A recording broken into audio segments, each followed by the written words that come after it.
శ్రీగురుభ్యో నమ. హరి ఓం.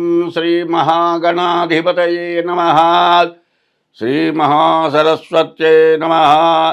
శ్రీగురుభ్యో నమ. హరి ఓం.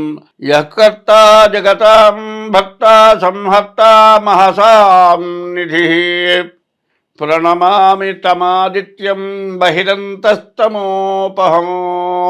యః కర్తా, ఎవరు కర్త, సంహర్త, అందరినీ సంరక్షించేవాడు, మహాసాంనిధి, ఈ ప్రపంచానికి అందరినీ కూడా రక్షించేటువంటి నిధి లాంటి వాడు. సంహర్త మహసాంనిధి. ప్రణమామి తమాదిత్యం బహిరంతస్తమోపహం. అటువంటి భగవానుడికి నమస్కారం చేస్తూ ఉన్నాను. ఆదిత్యోర్కో రవిర్భానుర్భాస్కరశ్చ దివాకరః మార్తాండ సవితా హేళిస్తీక్ష్ణాం శర్మిహిరో రవి. ప్రపంచానికి మొత్తానికి కూడా సూర్యులు అనేటువంటి వాళ్ళు 12 మంది ఉన్నారు.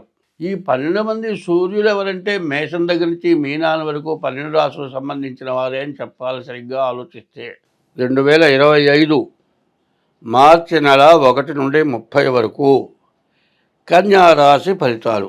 ఈ కన్యారాశి ఫలితాలు ఎట్లా ఉన్నాయో చూద్దాం. ఈ రాశికి చదువుకునే వాళ్ళకి, ఉద్యోగం చేసే వాళ్ళకి, ఉద్యోగరీత్యా విదేశాలకు వెళ్ళే వాళ్ళకి చాలా బాగుంది, మంచి సమయం. తర్వాత వివాహం కావాల్సిన వాళ్ళకి వివాహం కూడా అవటానికి చాలా మంచి సమయం. వ్యాపారస్తులకు ఇంకా బాగుంది. ఈ పరిస్థితుల్లో చెప్పాలి అంటే ఈ రాశి వాళ్ళలో డబ్బులు మాత్రం విపరీతంగా ఖర్చు అవుతాయి. వివాహం అయ్యుంటే భార్యాభర్తల దగ్గర కాస్త బాగా ఇబ్బంది ఇస్తుంది, మాట పట్టుదల వస్తుంది. ఇట్లాంటి సమయంలో చాలా జాగ్రత్త పడాలి. ముందు కేతువు బాగాలేదు. ఈ కేతువు బాగుండకపోవటాన మాట కుదరదు. ఉద్యోగం చేసే చోట పెడగా మాట్లాడేట్లయితే ఇంటికి రావాల్సి వస్తుంది. మంచి టైంలో కొంత చెడు బాగా కనపడుతుంది. ఈ చెడు నుంచి తప్పించుకోవాలంటే నీ నోరు జాగ్రత్తగా పెట్టుకోవాలి, నీ ప్రవర్తన అంతకంటే జాగ్రత్తగా పెట్టుకోవాలి. పైన ఈ రాశి వాళ్ళకి పరస్త్రీ వల్ల ఇబ్బంది వచ్చే లక్షణాలు ఉన్నాయి. వివాహం అయిన తర్వాత కూడా పరస్త్రీ ఇంట్లో భార్య కంటే పరాయి స్త్రీ బాగా అందగత్తలాగా, ఆమె చూసిన తర్వాత వదిలిపెట్టకుండా ఉండాలన్నంత ఆశ కలిగేటట్లుగా ఆమె కనపడుతుంది. ఇక వీడు ఆమె పడతాడు. ఏం అవకాశం చూసుకుంటుంది, అన్ని విధాలా వీడిని గురిగిస్తుంది.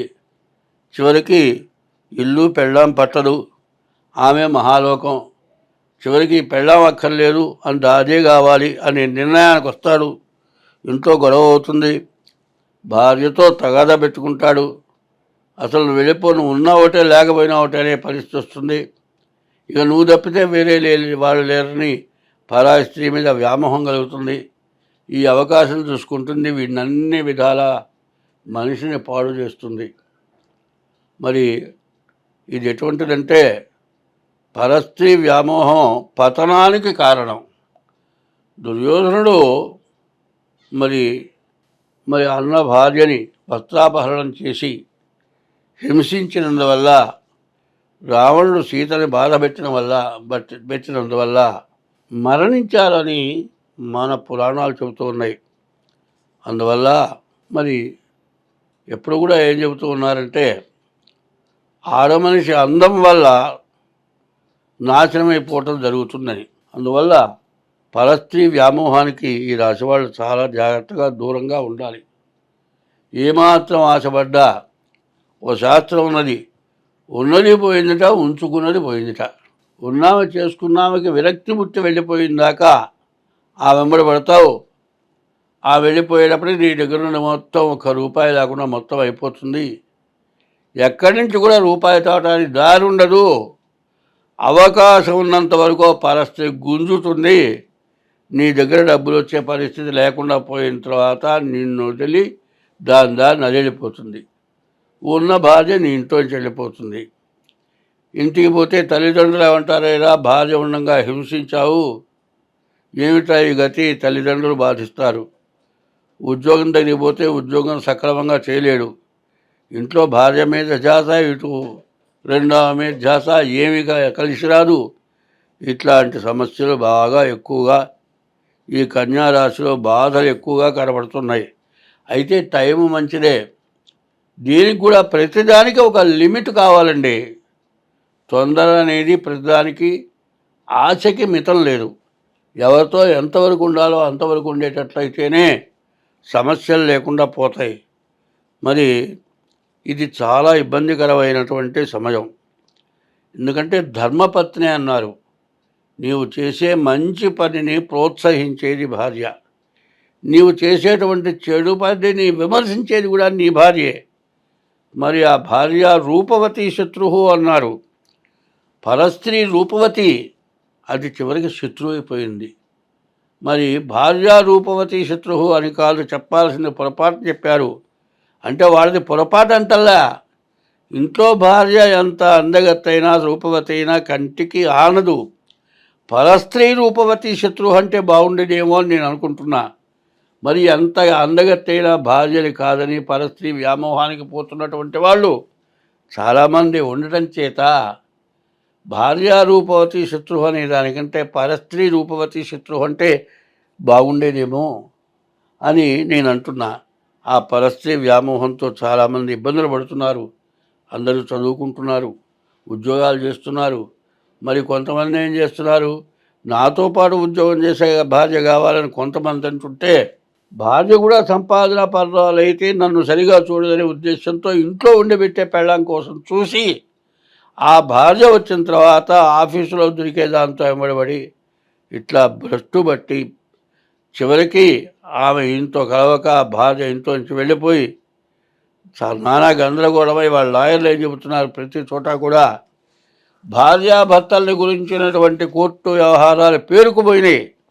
ఏమీ తవలటం లేదు. అందులో ఆడపిల్లలు చాలా తగ్గారు.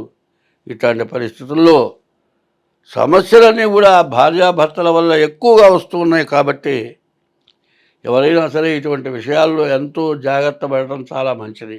ఇప్పుడు ఈ రోజుల్లో ఎట్లా ఉందంటే, ఎంత విద్యావంతుడైనా ఎంతటి ఉద్యోగం చేసినా దాదాపు పెద్ద చదువులు చదవాలంటే 30-40 ఏళ్ళ, డాక్టర్ అయితే 40 దాదాపు వస్తుంది. అంత దూరం వచ్చి పెళ్లి చేసుకున్న తర్వాత భార్యాభర్తల వియోగం వస్తే ఆ జీవితం స్పాయిల్ అయిపోతుంది.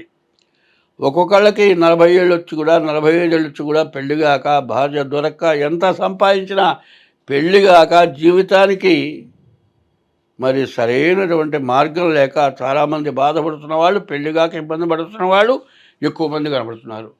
పెళ్ళయిన తర్వాత కావాలని కొన్ని తగాదాలు పెట్టుకొని భార్యతో విడబడి కోర్టుకి ఇబ్బంది పడుతున్నారు. ఏమైనా జాతకం చెప్పమంటే ఇది చెబుతామంటే సప్తమంలో ఉన్నటువంటి గ్రహాలని గురించి చెప్పాల్సి వస్తుంది. లగ్నంలో కేతువు, సప్తమంలో రాహు. దీనివల్ల సమస్యలు బాగా వచ్చే లక్షణాలు ఉన్నాయి. కాబట్టి ఈ కన్యారాశి వాళ్ళు జాగ్రత్త పడండి. మీ డేట్ ఆఫ్ బర్త్ ద్వారా మీ జాతకం చూపించుకోండి.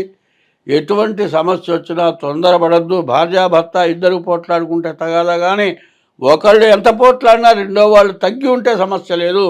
ఒక చేయికు తగిలితేనే శబ్దం వస్తుంది, తగాదా వస్తుంది, విడబట్టడం జరుగుతుంది. అంత దూరం రాకుండా ఉండాలంటే ఎక్కడ తగాదాలు పెంచుకోవద్దు. స్వస్తి.